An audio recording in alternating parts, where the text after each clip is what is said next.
স্থানীয় সময় মঙ্গলবার ওয়াশিংটনে মার্কিন পররাষ্ট্র দপ্তরের নিয়মিত প্রেস ব্রিফিংয়ে এসব কথা বলেন সংস্থাটির মুখপাত্র ম্যাথিউ মিলার। প্রেস ব্রিফিংয়ে যুক্তরাষ্ট্র প্রবাসী মোহাম্মদ সাবের ওরফে সাবিরুল হক তালুকদার ওরফে জ্যাকব মিল্টন বেশ কয়েকটি প্রশ্ন করেন। তার প্রশ্নগুলো হচ্ছে,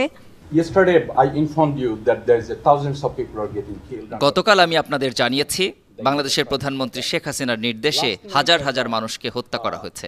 গতরাতে জানতে পারলাম জাতিসংঘের লোগো সম্বলিত ট্যাঙ্ক ও গাড়ি ব্যবহার করা হচ্ছে এবং তারা জাতিসংঘের লোগো বহনকারী গাড়ি থেকে গুলি চালিয়ে নিরীহ ছাত্রদের হত্যা করছে। আসসালামু আলাইকুম প্রিয় দর্শক, কোটা সংস্কার নিয়ে ছাত্ররা যে আন্দোলনটি করেছিল সেই আন্দোলনের জন্য হাজারো ছাত্রকে জীবন দিতে হয়েছে। এই বিষয়টি যুক্তরাষ্ট্র কিভাবে দেখছেন এবং এ নিয়ে যুক্তরাষ্ট্রের বিশেষ একটি ভূমিকা পেশ করেছেন এবং যুক্তরাষ্ট্র একটি যথাযথ পদক্ষেপ নিয়েছে। কোটা বিরোধী আন্দোলন পরবর্তী বাংলাদেশে সহিংসতার বিষয়টি বেশ গুরুত্বের সঙ্গে পর্যবেক্ষণ করছে যুক্তরাষ্ট্র। সহিংসতার নিন্দা জানিয়ে শান্তিপূর্ণ বিক্ষোভ কর্মসূচি পালনের আহ্বান জানিয়েছে দেশটি।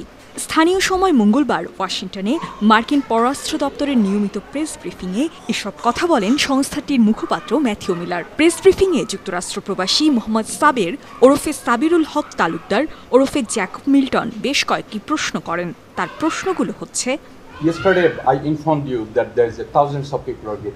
গতকাল আমি আপনাদের জানিয়েছি বাংলাদেশের প্রধানমন্ত্রী শেখ হাসিনার নির্দেশে হাজার হাজার মানুষকে হত্যা করা হয়েছে।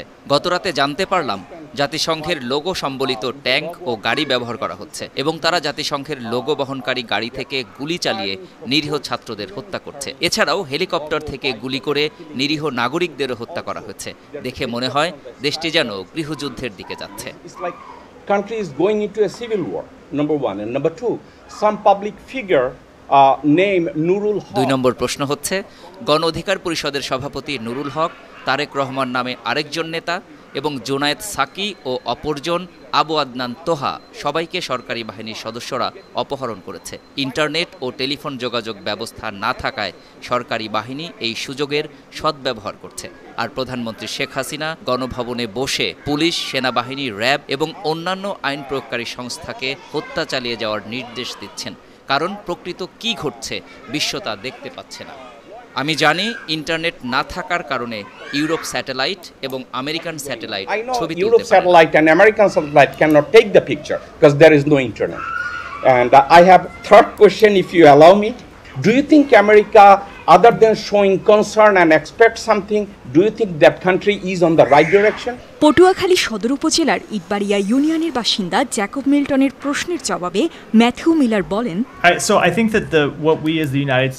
আমি মনে করি মার্কিন যুক্তরাষ্ট্র হিসাবে আমরা সবসময় যা করেছি এবং আমার বলা উচিত আমাদের সর্বোত্তম সময়ে আমরা সবসময় যেটা করেছি তা হলো বিশ্বজুড়ে গণতান্ত্রিক মূল্যবোধের পক্ষে কথা বলা। আমরা নিশ্চিত করতে চাই এবং স্পষ্টভাবে বলতে চাই বিশ্বের যেসব দেশ গণতান্ত্রিক মূল্যবোধকে প্রতিষ্ঠিত করেছে সেসব দেশ সবচাইতে শক্তিশালী হয় এবং আমরা এটাই অনবরত করে যাচ্ছি। এটি আমাদের সবচেয়ে বড় শক্তি এবং এটি আমাদের দৃষ্টিভঙ্গিকে পরিচালনা করতে থাকবে।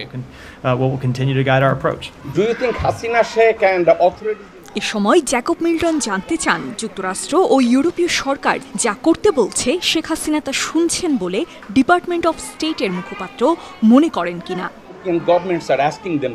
জবাবে ডিপার্টমেন্ট অফ স্টেটের মুখপাত্র ম্যাথিউ মিলার বলেন, আমরা আমাদের অগ্রাধিকারগুলো স্পষ্ট করতে থাকব। আমরা আমাদের মূল্যবোধ স্পষ্ট করার কাজ চালিয়ে যাব। স্বাধীন সার্বভৌম দেশগুলো তাদের নিজস্ব সিদ্ধান্ত নিয়ে থাকে। আমরা যা করতে পারি তা হলো মৌলিক স্বাধীনতার প্রশ্নগুলো, গণতান্ত্রিক মূল্যবোধের প্রশ্ন, মানবাধিকার প্রশ্নগুলোর কাছে যাওয়ার সঠিক উপায় বের করার জন্য দেশগুলোকে চাপ দেয়া এবং সেই পথে যাওয়ার আহ্বান জানিয়ে তাদের উপর প্রভাব ফেলতে পারি বলে আমরা বিশ্বাস করি। আর এটাই আমরা চালিয়ে যাব। এর জবাবে জ্যাকব মিল্টন আরেকটি প্রশ্ন করেন। তার প্রশ্নটি ছিল, আপনি কি একটি মন্তব্য করতে চান যে তারা সামরিক যান, হুমভিজ এবং ট্যাঙ্কে জাতিসংঘের লোগো ব্যবহার করছে এবং তারা সেই গাড়ি থেকে বেসামরিক লোকদের উপর গুলি চালাচ্ছে এবং হাজার হাজার মানুষ নিহত হচ্ছে? কেন তারা জাতিসংঘের লোগো ব্যবহার করছে? জবাবে ম্যাথিউ মিলার বলেন, আমি ওই সুনির্দিষ্ট রিপোর্ট সম্পর্কে জানি না।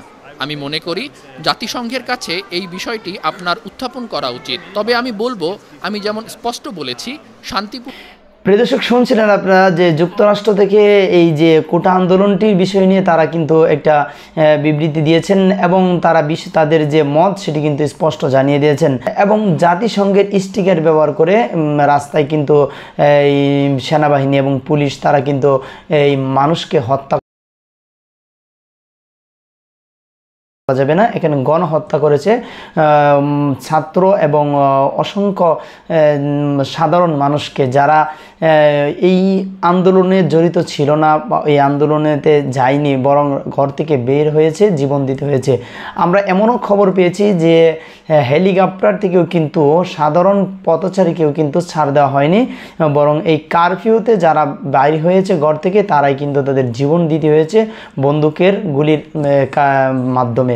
প্রিয় দর্শক, আমরা এই যে এই হাজারো মানুষকে হারিয়ে ফেলেছি একটি সাধারণ একটি আন্দোলন নিয়ে, সেই আন্দোলনের যে দাবি কিছুটা যদিও মেনে নিয়েছে সরকার, তবে এই যে মানুষগুলোর জীবন চলে গেল এই সাধারণ একটি কারণে, সের যে দায়, সেই দায় কে নিবে? সরকার নিবে নাকি পুলিশ নিবে নাকি এই কোটা আন্দোলন যারা করেছে তাদের গায়ে চাপাবেন? আসলে এই এমন দেশে, এমন একটি স্বাধীন দেশে এমন একটি পরিস্থিতি হওয়া, এটি একটি দুঃখজনক বিষয়।